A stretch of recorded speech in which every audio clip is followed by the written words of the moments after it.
Hi friends, அனைவருக்கும் வணக்கம். இன்றைக்கு நம்ம என்ன பார்க்க போகிறோம்னா, 6ஆம் வகுப்பு தமிழ் புத்தகத்தில் இருந்து 4வது இயல் பகுதியிலிருந்து நம்ம இன்றைக்கி டெஸ்ட்டு போட போகிறோம். இன்றைக்கி பார்த்திங்கன்னா 40 கேள்வி இருக்குதுங்க. இந்த 40 கேள்வியையும் முழுமையாக அட்டன் செய்துவிட்டு உங்களுடைய மதிப்பெண் என்ன என்பதை மறக்காமல் கமெண்ட்டில் போட்டு விடுங்கள். அதாவது கொஞ்சம் அலுவலக பணி அதிகமாக இருந்தது, அதனால் என்னால் தொடர்ந்து வீடியோ கொடுக்க முடியவில்லை. இனி வரும் காலங்களில் டெய்லியுமே காலையில் 5 மணிக்கு டெஸ்ட்டு நடக்கும். நீங்கள் மறக்காமல் அட்டன் பண்ணுங்கள் ஃப்ரெண்ட்ஸ். சரி, ஓகே, நம்ம இன்றைய வீடியோக்குள்ளே போகலாம். சரி, ஃபஸ்ட்டு கொஷினை பார்க்கலாமா? ஃபஸ்ட்டு கொஷின் பாருங்கள். மாசு என்ற சொல்லின் பொருள் என்ன? மாசு என்ற சொல்லின் பொருள் என்ன? இதெல்லாமே சிம்பிள் தாங்க. விடையை பார்க்கலாமா? மாசுன்னா குற்றம்னு அர்த்தம், குற்றம். அடுத்து 2வது கேள்வி, யூஆர்எல் இதற்கான கலைச்சொல் அறிக. அதாவது இந்த இணையதளத்துக்குள்ளே போப்பா அப்படி சொல்லுவாங்க இல்லைங்களா? இணையதளமும் கிடையாது, அது வேறு, சரிங்களா? விடையை பார்க்கலாமா? இதற்கான கலைச்சொல் உரளி. யூஆர்எல் அப்படின்னு நம்ம சொல்லுவோம் இல்லைங்களா? அதுக்கு தமிழில் உரளின்னு பேர். இது புதிய கலைச்சொல், பார்த்து கொள்ளுங்கள்.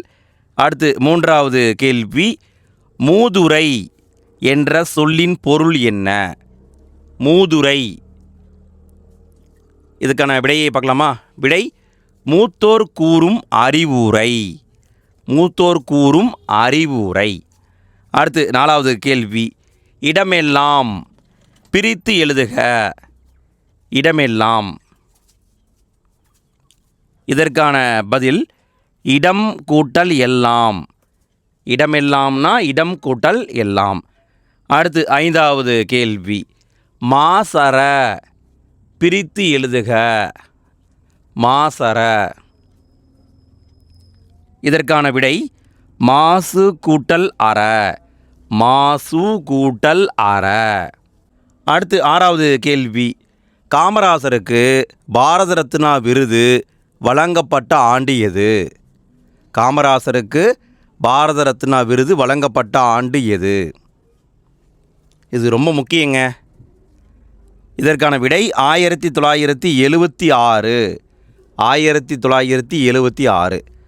அடுத்து 7வது கேள்வி, சொற்களில் மெல்லின எழுத்தை அடுத்து பெரும்பாலும் அதன் இனமான எந்த எழுத்து வரும்? இது பார்த்திங்கன்னா இணை எழுத்துக்கள் அப்படிங்கிற இலக்கணத்துக்குள்ளே வருது. ஃபஸ்ட்டு மெல்லினை எழுத்து வரும், அதற்கடுத்து என்ன வரும்? இதற்கான விடை வல்லின எழுத்து வரும். ஒரு சொல்லில் ஃபஸ்ட்டு மெல்லின எழுத்து வருதுன்னா அதுக்கடுத்து அதனுடைய இனமான வல்லின எழுத்து வரும். அடுத்து 8வது கேள்வி, கைப்பொருள் பிரித்து எழுதுக. கைப்பொருள் பிரித்து எழுத வேண்டும். இதெல்லாம் ரொம்ப சிம்பிள் தான், பிரிச்சிருப்பீங்க. விடை கை கூட்டல் பொருள். 9வது கேள்வி, பொருந்தாத சொல்லை கண்டறிக. இதை எப்படி கேட்டிருக்காங்கன்னு பார்த்துக்கோங்க. இணை எழுத்துக்களை அடிப்படையாக வச்சு கேட்டிருக்காங்க. நம்ம முன்னையே பார்த்த ஞாபகம் இருக்கா? ஒரு சொல்ல ஃபஸ்ட்டு மெல்லின எழுத்து வரும், அதற்கடுத்து வல்லின எழுத்து வரும். அதை வச்சு கண்டுபிடிங்க பார்க்கலாம். கண்டுபிடிச்சிருப்பீங்க. விடையை பார்க்கலாமா? விடை பள்ளி என்பது பொருந்தாது. இங்கே பாருங்கள், இங்கு மெல்லின எழுத்து, இது வல்லின எழுத்து, மெல்லின எழுத்து வல்லின எழுத்து, மெல்லின எழுத்து வல்லின எழுத்து. அப்போ பள்ளி என்பது தான் பொருந்தாதது. அடுத்து 10வது கேள்வி, கல்விக்கண் திறந்தவர் என காமராசரை பாராட்டியவர் யார்? கல்விக்கண் திறந்தவர் என காமராசரை பாராட்டியவர். இதற்கான விடை தந்தை பெரியார், அவர் தான் பாராட்டியிருப்பார். 11வது கேள்வி, ஐ என்ற எழுத்தின் இணை எழுத்து எது?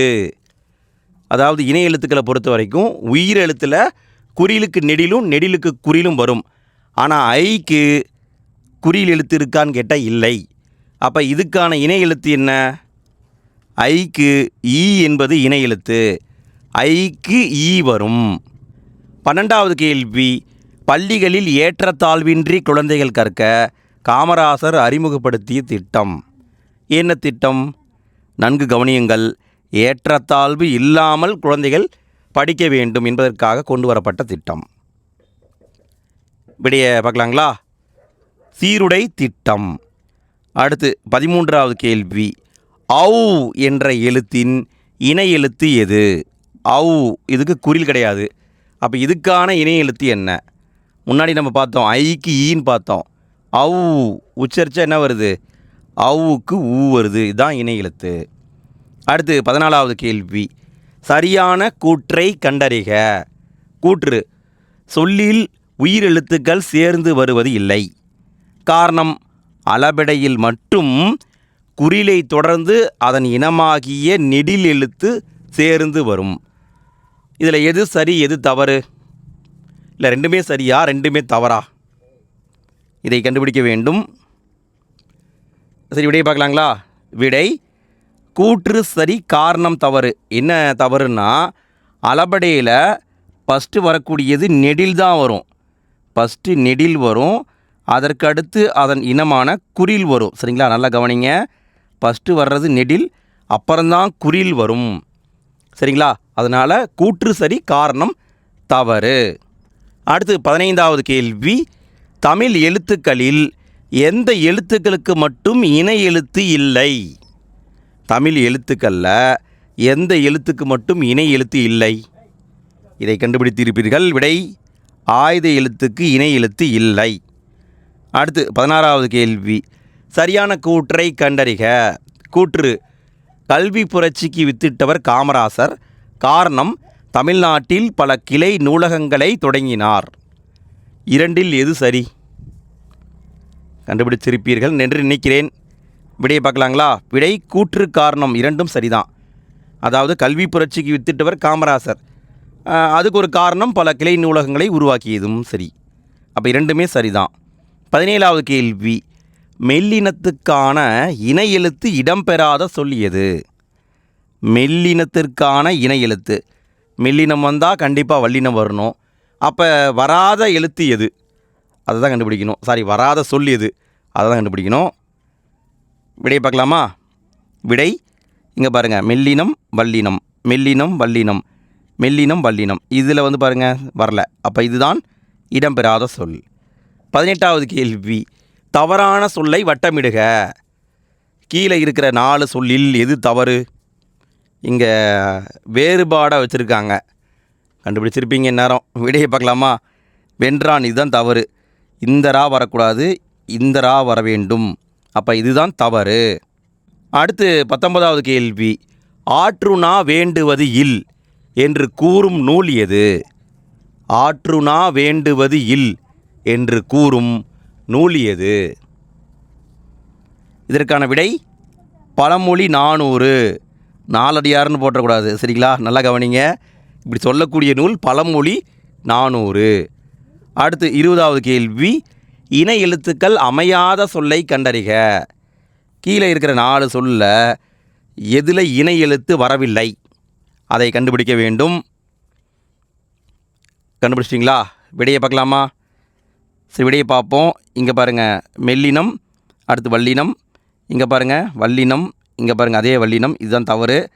இங்கே பாருங்கள் மெல்லினம் வல்லினம், மெல்லினம் வல்லினம். அப்போ இந்த பக்கம் என்பது தான் இங்கு தவறு.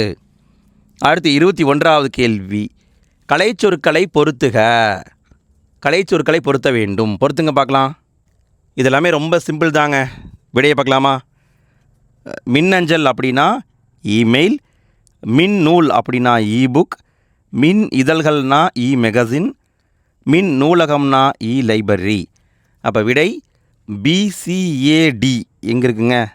இங்கே இருக்குது. இதுதான் ஆன்சர். 22வது கேள்வி, இணை எழுத்துக்கள் அமையாத சொல்லை கண்டறிக. கீழே இருக்கிற 4 சொல்லில் எதில் இணை எழுத்து வரவில்லை? அதை கண்டுபிடிக்க வேண்டும். கண்டுபிடியுங்கள். கண்டுபிடிக்கிற நேரத்தில் ஃப்ரெண்ட்ஸ், வீடியோவுக்கு லைக் போடாத நண்பர்கள் வீடியோவுக்கு லைக் போட்டுருங்க. வீடியோ எப்படி இருந்ததுங்கிற ஃபீட்பேக்கையும் கமெண்ட்டில் போட்டுவிடுங்க. இதே மாதிரி டெய்லியுமே டெஸ்ட் நடக்க போகுது, நடக்கும். மறக்காமல் அட்டன் பண்ணுங்கள் ஃப்ரெண்ட்ஸ். உங்களுடைய சப்போர்ட் என்பது எங்களுக்கு தேவைப்படுகிறது. பார்த்து முடிஞ்சால் லைக்கு, ஷேரு, கமெண்ட்டு எல்லாத்தையும் போட்டு விடுங்க. சரி, விடையை பார்க்கலாமா? இங்கே பாருங்கள், இங்கே பாருங்கள், மெல்லின எழுத்து வந்திருக்கு, வல்லின எழுத்து வந்திருக்கு. இது கரெக்டு. மெல்லினம் வல்லினம் கரெக்டு, மெல்லினம் வல்லினம் கரெக்டு. பட் இங்கே பாருங்கள், பச்சை என்பதில் வரல, அதனால் இது தவறு. அடுத்து 23வது கேள்வி, இணை எழுத்துக்கள் அமையாத சொல்லை கண்டறிக. எந்த சொல்லில் இணை எழுத்து வரவில்லை? இதை கண்டுபிடிக்க வேண்டும். கண்டுபிடிச்சிட்டிங்களா? சிம்பிள் தான். விடையை பார்க்கலாமா? இங்கே பாருங்கள், இதில் தான் இணை எழுத்து வரல. இங்கே வந்திருக்கு, இங்கே வந்திருக்கு, இங்கே வந்திருக்கு. ஸோ இங்கே தான் வரல, அதனால் இதுதான் தவறு. அடுத்தது 24வது கேள்வி, இந்திய நூலகவியலின் தந்தை யார்? இந்திய நூலகவியலின் தந்தை யார்? இங்கே பார்த்தீங்களா, எழுத்துக்களில் வந்து டிஃப்ரென்ஸ் வச்சுருக்கேன், இன்சியலில் டிஃப்ரென்ஸ் இருக்குது. இப்படி கேட்டால் எப்படி ஆன்சர் போடுவீங்க? தெளிவாக படிக்க வேண்டும். சரி, விடையை பார்க்கலாமா? இரா அரங்கநாதன் என்பது கரெக்டு. இரா இதான் வரணும், இதுதான் கரெக்டு. அடுத்து 25வது கேள்வி, கல்வி வளர்ச்சி நாள் என்றைக்கு கொண்டாடப்படுகிறது? ஃப்ரெண்ட்ஸ், இந்த டேட்டை வந்து தொடர்ந்து கேட்டுகிட்டே இருக்காங்க. காமராசர் ஐயாவுடைய பிறந்த தினம். நன்கு படித்து கொள்ளுங்கள். விடையை பார்க்கலாமா? விடை ஜூலை 15 என்பது சரி. அடுத்து 26வது கேள்வி, சரியான கூற்றை கண்டறிக. கூற்று 1, கூற்று 2, ரெண்டில் எது சரின்னு கண்டுபிடிக்கணும். கூற்று 1, அறிஞர் அண்ணா நூற்றாண்டு நூலகம் தரைத்தளத்தோடு 8 அடுக்குகளை கொண்டது. கூற்று 2, இதன் மொத்த பரப்பளவு மட்டும் 10 ஏக்கர். ரெண்டில் எது சரி, எது தவறு? கண்டுபிடிச்சிங்களா? விடையை பார்க்கலாங்களா? விடை கூற்று 1 சரி, கூற்று 2 தவறு. என்ன தவறுனா, பரப்பளவும் 8 ஏக்கர் தான். ஸோ அதனால் கூற்று 2 தவறு, கூற்று 1 மட்டும் சரி. அடுத்து 27வது கேள்வி, காட்டாறு பிரித்து எழுதுக. காட்டாறு பிரித்து எழுத வேண்டும். பிரிச்சிட்டிங்களா? விடையை பார்க்கலாமா? விடை காடு கூட்டல் ஆறு காட்டாறு. அடுத்து 28வது கேள்வி, அகர வரிசையில் எழுதுக. அகர வரிசையில் எழுதுங்க பார்க்கலாம். இது கொஞ்சம் கடினமாகத்தான் இருக்கும். சரி, கண்டுபிடிச்சிங்களா? விடையை பார்க்கலாமா? விடை இதுதான் சரி. அதாவது அகர வரிசையில் பார்க்கும்போது இன்ச்சு ஃபஸ்ட்டு வரும், அடுத்தது 3 சுழியின், அடுத்து இம், அடுத்து இல், அடுத்து இடர். இதுதான் கரெக்டு. அப்போ இதுதான் ஆன்சர், பார்த்துக்கோங்க. அடுத்து 29வது கேள்வி, சரியான கூற்றை கண்டறிக. 3 பாயிண்ட் கொடுத்துருக்காங்க, எது கரெக்ட் என்று கண்டுபிடிக்க வேண்டும். ஆத்திச்சூடி, கொன்றைவேந்தன், நல்வழி, மூதுரை ஆகிய நூல்களை ஔவையார் எழுதியுள்ளார். சிறந்த அறிவுரைகளை கூறுவதால் மூதுரை என அழைக்கப்படுகிறது. மூதுரை என்ற நூலில் 33 பாடல்கள் உள்ளன. இந்த 3ல் எது சரி, எது தவறு? கண்டுபிடிச்சிங்களா? விடையை பார்க்கலாங்களா? விடை 1, 2 மட்டும் சரி, 3 தவறு. ஏன் தவறுனா 31 பாட்டு மட்டும்தான் இருக்கும், 33 பாட்டெல்லாம் இல்லை, 31 பாடல்கள். அடுத்து 30வது கேள்வி, கற்றது கைமண் அளவு கல்லாதது உலகளவு என்று பாடியவர் யார்? கற்றது கைமண் அளவு கல்லாதது உலகளவு என்று பாடியவர் யார்? பாடியவர் ஔவையார். ஔவையார். அடுத்து 31வது கேள்வி, சரியாக பொறுத்துக. தினங்களை கரெக்டாக பொருத்தணும். விவேகானந்தர் பிறந்த தினம், அப்துல் கலாம் ஐயா பிறந்த தினம், ராதாகிருஷ்ணன் அவர்கள் பிறந்த தினம், ஜவஹர்லால் நேரு அவர்கள் பிறந்த தினம். எல்லாமே சிம்பிள் தான். விடையை பார்க்கலாங்களா? விவேகானந்தர் பிறந்த தினம் இளைஞர் தினம், அப்துல் கலாம் ஐயா பிறந்த தினம் மாணவர் தினம், ராதாகிருஷ்ணன் அவர் பிறந்த தினம் ஆசிரியர் பிறந்த நாள், ஜவஹர்லால் நேரு பிறந்த தினம் வந்து குழந்தைகள் தினம். அப்போ விடைன்னு பார்த்தீங்கன்னா DCBA. ஃப்ரெண்ட்ஸ், இங்கே வந்து உங்கள்கிட்ட எக்ஸ்ட்ரா ஒரு கேள்வி. அதாவது இந்த தினங்கள் என்றைக்கு என்று தெரிந்தால் மறக்காமல் கமெண்டில் போட்டு விடுங்கள். உங்களுக்கும் நினைவுக்கு வந்த மாதிரி இருக்கும். படிக்காத நண்பர்கள், மறந்து போன நண்பர்கள் அதை பார்த்தும் தெரிந்து கொள்வார்கள். எத்தனை பேர் கரெக்டான ஆன்சர் போடுறீங்களோ அத்தனை பேருக்கும் பரிசெல்லாம் வழங்க மாட்டேன், ஒரு ஹார்ட்டின் சிம்பிள் வேணால் போட்டு விட்றேன். சரி, அடுத்து 32வது கேள்வியை பாருங்கள். காம்பேக்ட் டிஸ்க்கு இதற்கான கலைச்சொல் அறிக. சிடின்னு சொல்லுவோம், இதுக்கான கலைச்சொல் என்ன? விடையை பார்க்கலாங்களா? விடை குறுந்தகடு. குறுந்தகடு. அடுத்து 33வது கேள்வி, மன்னனும் மாசற கற்றோனும் சீர்தூக்கின் மன்னனின் கற்றோன் சிறப்புடையன் என்று பாடியவர் யார்? இப்படி பாடினவங்க யாருங்க? விடை ஔவையார் தான் பாடியிருப்பாங்க. கல்வியின் சிறப்பை வந்து சொல்லியிருப்பாங்க.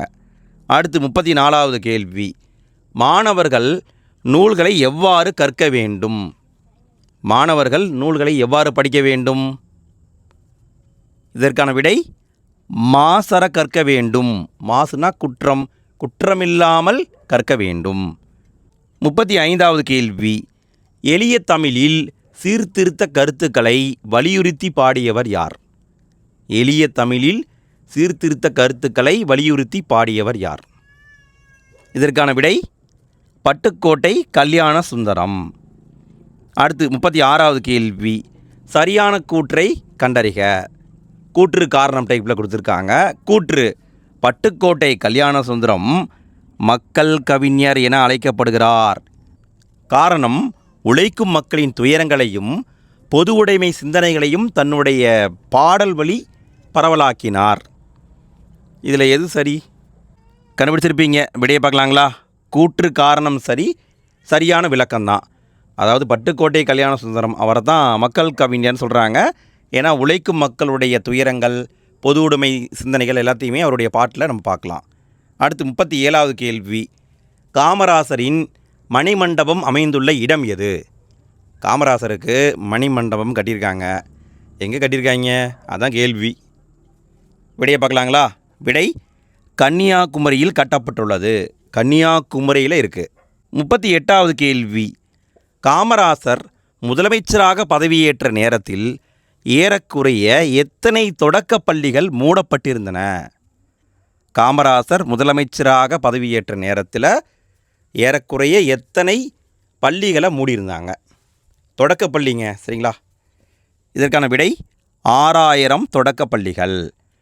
அடுத்து 39வது கேள்வி, அண்ணா நூற்றாண்டு நூலகம் ஆசிய கண்டத்தில் எத்தனையாவது பெரிய நூலகம்? இதற்கான பதில் எல்லாருக்கும் தெரிஞ்சிருக்கும். 2வது பெரிய நூலகம். 1வது பெரிய நூலகம் சீனாவில் இருக்குது. 40வது கேள்விக்கு நம்ம போகிறோம். ஃப்ரெண்ட்ஸ், வீடியோக்கு லைக் போடாத நண்பர்கள் வீடியோக்கு லைக் போட்டுருங்க. நாளைக்கு டெஸ்ட்டு 6ஆம் வகுப்பு தமிழ் புத்தகத்தில் 5வது இயல் பகுதியிலிருந்து நடக்கும். நன்கு படித்து விட்டு வாருங்கள். சரி, 40வது கேள்வியை பாருங்கள். காமராசருக்கு மணிமண்டபம் எந்த ஆண்டு அமைக்கப்பட்டது? எந்த ஆண்டு அமைக்கப்பட்டது? இதற்கான விடை 2/10/2000. 2000 அமைச்சாங்க.